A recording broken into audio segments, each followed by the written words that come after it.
বন্ধুরা আমরা চলে এসেছি জলেশ্বরে।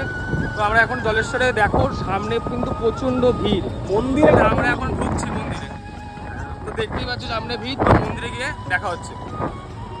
তো অবশেষে পৌঁছে গেলাম আমরা জলেশ্বর মন্দিরে। তো জলেশ্বর মন্দিরে দেখতেই পাচ্ছি যে প্রচণ্ড পরিমাণে ভিড়, কারণ আজকে প্রথম সোমবার। তো প্রথম সোমবারে ভিড় হবে, তো এটা তো স্বাভাবিক, কারণ আমাদের জলেশ্বর মন্দিরটার খুবই মানুষ জাগ্রত মন্দির, মানুষ মানে।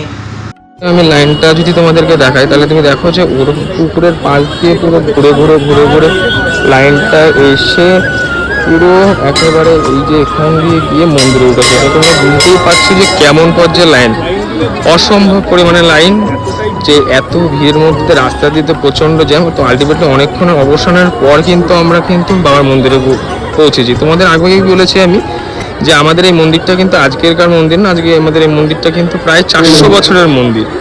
400 বছরের মন্দির, এটা তো সবাই জানি।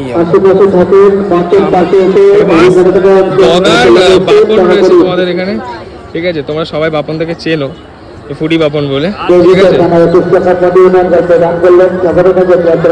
আর বলি এই যে আমাদের কিন্তু এই শ্রাবণ মাসের কিন্তু এই পুরো মাস ধরে কিন্তু এই মেলাটা হয়, ঠিক আছে।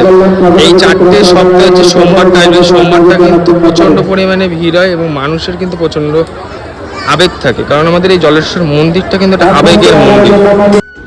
তো এই ভিড়ের মধ্যে দাঁড়িয়েও মানুষ কখন থেকে সেই লাইন দিয়ে বাবার কাছে একটু পৌঁছবে বলে লাইন দিয়ে দাঁড়িয়ে রয়েছে। দেখতেই পাচ্ছ কত ভিড়, এই এত লোকে মানুষ দাঁড়িয়ে রয়েছে। আর দেখে তো মেলায়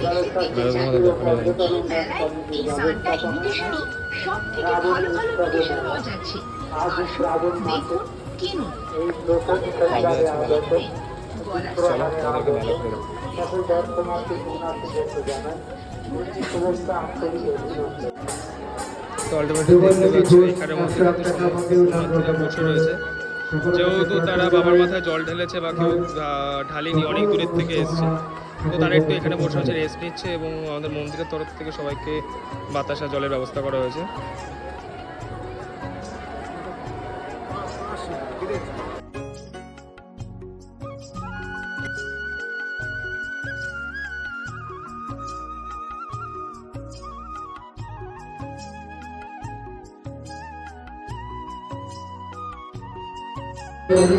তো দাদার কিন্তু পা নেই, কিন্তু দাদা কিন্তু মহেশ্বরকে এতটাই ভালোবাসে যে একটা মানুষ পা না থাকলেও যে কীভাবে যে কোনটা কেটে কেটে যে বাবার কাছে পৌঁছতে পারে, তো সেটা দাদাকে দেখে শেখা যাবে।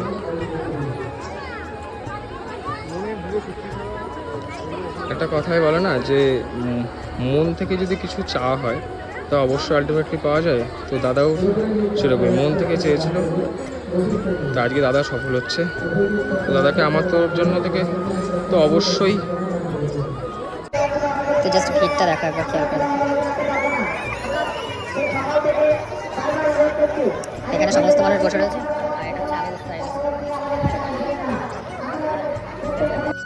তো অবশেষে এই মন্দির থেকে আমরা বেরিয়ে পড়লাম, বাপনও চলে আসলো মন্দির থেকে।